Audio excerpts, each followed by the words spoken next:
एक समय ऐसा था कि जिन्होंने हमें ग्रंथ पढ़ाया तो उनकी आदत होती थी कि वो अपने सत्संग को क्लास कहते थे और बड़ा एग्जाम भी होते थे। ये एग्जाम लेने की आदत मेरी वहीं से आई है, पूछने की आदत भी वहीं से आई। तो फिर क्या होता था, अच्छा उनके कुछ ना फॉर्मूले सेट थे कि जैसे ये प्रश्न है तो उसका यही उत्तर होगा और ये प्रश्न है तो उसका यही उत्तर होगा, और साल 2 साल में सारे उत्तर मेरे को आ गए। तो उनको लगता था अब कोई आ गया ना जैसे नया, तो वो पूछेगा जी मन नहीं लगता, तो मुझे कहते ए गुरुप्रीति बैठ, तू समझाए इसको, हम देखते हैं तू कैसे बोलेगी। तो मैं बैठ गई। तो अब हमने जितने प्रमाण सुने थे ना कि मन क्यों विचलित होता है, मन का स्वभाव क्या है, मन क्यों ऐसा विक्षिप्त में जाता है, और मन को टिकाने के जो साधन तुम लोग करते हो वो कैसे गलत है, या तो वो सारे ना point wise 1 2 3 4 5 6 1 point 2 point 3 point 4 point सारे बोल देने। वो बड़े खुश होते थे, हाँ बिल्कुल ठीक। जैसे मान लो कोई 1 पॉइंट ना, फिर कहते थे अरे तूने ये पॉइंट नहीं बोला, ये पॉइंट बोलो। ठीक है, अच्छा वो पहले तो क्या है, एक बंदे को, फिर हुआ 2 बंदे आ गए, चल दोनों को बताओ, फिर 3 आए, बोले तीनों को बताओ। फिर किसी जगह सत्संग में उनके साथ गए हम लोग, बहुत सारे हम थे 5-6 लोग वहाँ, मतलब भरे जनता में, किसी के घर ड्राइंग रूम में बैठे जहाँ 50 लोग बैठे होंगे। कहते तुम उठो, उठ गई, कुर्सी में बैठो। मैं कुर्सी में बैठो तो ये तो नहीं कह सकते क्यों, पर मेरा मुंह देख के कहते तुम यहां बैठ करके अब सबको समझाओ। उनका बोलने का मन नहीं था, तुम बैठ के समझाओ। मैं कैसे बैठ सकती हूं? बोले तू कौन है?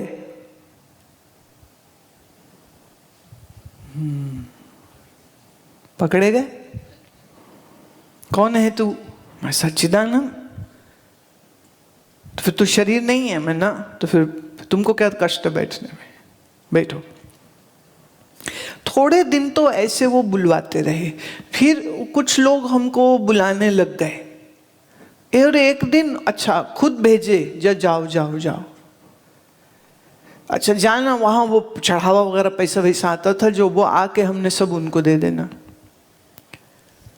फिर क्या है, बहुत लोग लगे बुलाने, कभी कोई बुला रहा, और स्कूल से मुझे पिकअप करते थे, जैसे बच्चे को घर नहीं ले जाते हैं, तो ऐसे सत्संग वाले मुझे स्कूल से पिकअप करते थे। आज इस मंदिर जाना है, कल उस मंदिर जाना है, इसके घर जाना है, उसके घर जाना है, लाइक दैट।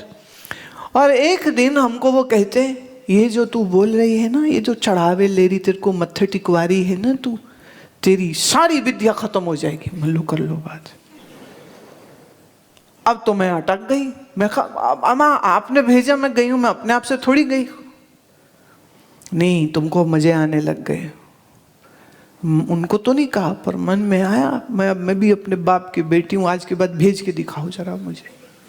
फिर वो बोले जाओ, मैं नहीं जाती।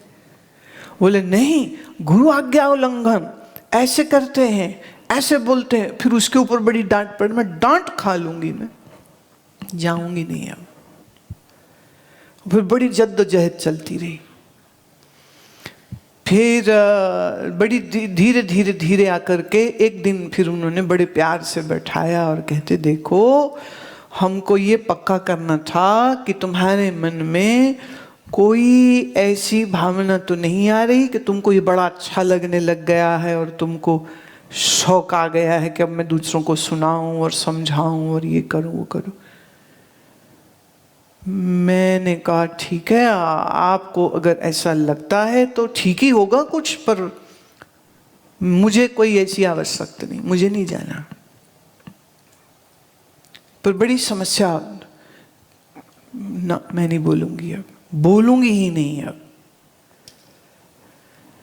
और उसको प्रमाणित कैसे किया? बीए सेकेंड ईयर में थी, हमने कॉलेज छोड़ दिया पूरे घर वालों के विरोध के बावजूद, और मौन का संकल्प ले लिया। कब तक मौन है सब पूछे तो लिखते थे अनिश्चित। तो 1 महीना गुजर गया, मौन चल रहा है, 2 गुजर गए, 3 गुजरे, 4 गुजरे, 5 गुजरे, 6 महीने गुजर गए। घर वालों से अलग गाली पड़ती है और फिर गालियां यहां से भी पड़ने लग गई।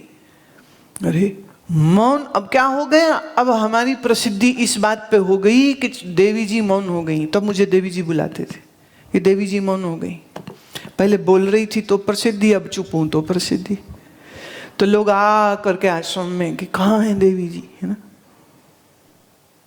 और कई बार तो ये होता था, मैं आगे आगे भाग रही हूँ, प्रणाम करने वाले पीछे पीछे भाग रहे हैं, क्योंकि ये था कि प्रणाम नहीं करवाना अब किसी से भी, कोई पाँव न छुए मेरा, किसी से मत्था नहीं टिकवाएंगे, किसी से कुछ सेवा नहीं लेंगे।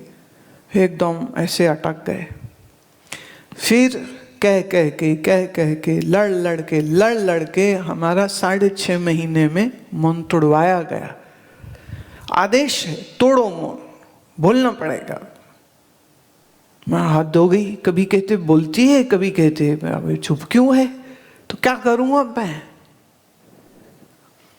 तब उन्होंने ये बात कही, मन में ये ख्वाहिश कि हमें दूसरों को सिखाना है, ये भी एक बहुत बड़ा बंधन होता है।